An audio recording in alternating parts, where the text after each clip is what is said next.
debate last night. I was very excited to see Sarah Palin, I must say. When I look to the new face, if she is the new face of the Republican Party, and that's a good thing, whether I vote Democrat or Republican, I would much rather see the Republican Party follow in her direction and pretty much leave the George Bush direction behind them forever. I think that would be a very healthy development for the country, regardless of whether I vote for Republican or Democrat. It's one of the things actually that disappoints me the most about the Barack Obama campaign is that he talks about change, and yet he's resisting all the efforts by the McCain-Palin ticket to improve their party and to reform their party. They're not going to be their conservative party. They're never going to be a liberal party.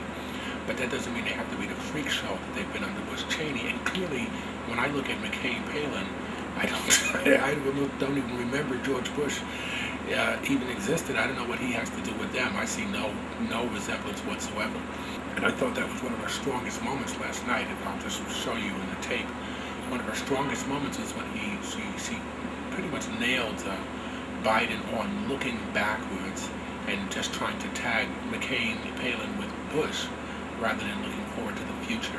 No, in fact, when we talk about the Bush administration, there's a time, too, when Americans are going to say enough is enough with your ticket on constantly looking backwards and pointing fingers and doing the blame game. There have been huge blunders in the war. There have been huge blunders throughout this administration, as there are with every administration. But for a ticket that wants to talk about change and looking into the future, there's just too much finger pointing backwards to ever make us believe that that's where you're going. And I thought that was her strongest moment, and I think it's the strongest thing she's bringing to that ticket is just eclipsing Bush and really, making something of a shambles of the whole McCain equals Bush argument. It's clearly not true, and I think you saw it in plain sight last night that McCain-Palin does represent change, and obviously does, and McCain is trying to lead his ticket into the future, lead his party into the future, and I see only a positive and no downside whatsoever to Sarah Palin. I mean, she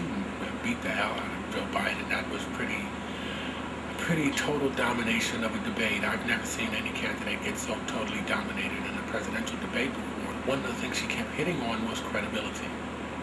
Again and again and again and again. I mean, right away in the video clip I showed, where he said, well, you keep talking about change, but at the same time, you keep looking backwards to Bush, and all you can do is point backwards to Bush.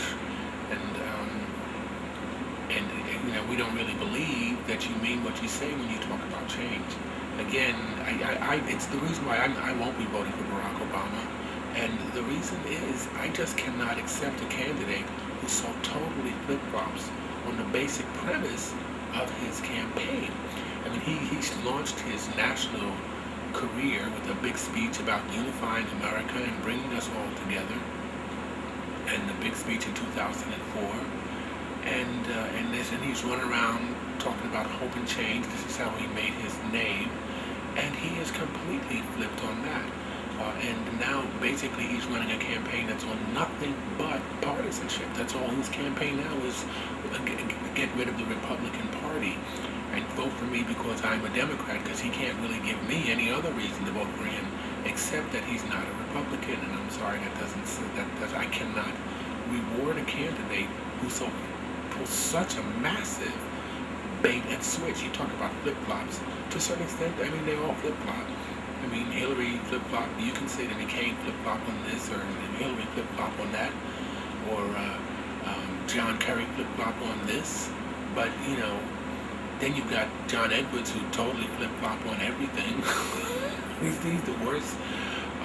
What's his name? Romney flip-flop. But I've never seen any candidate just take the whole premise of their whole campaign, their whole political career, and turn it upside down. I simply can't accept a bait and switch of that magnitude. It's an absolutely massive flip-flop, and I cannot possibly go along with that. The first thing he did when he got his nomination was to nominate this guy Biden. Yeah, well, that's Obama. And the first thing McCain did was to really take this quantum leap into the future by nominating this spectacular woman who's just absolutely brilliant. Honestly, NOW, let's not even go there. Come on, give me a break.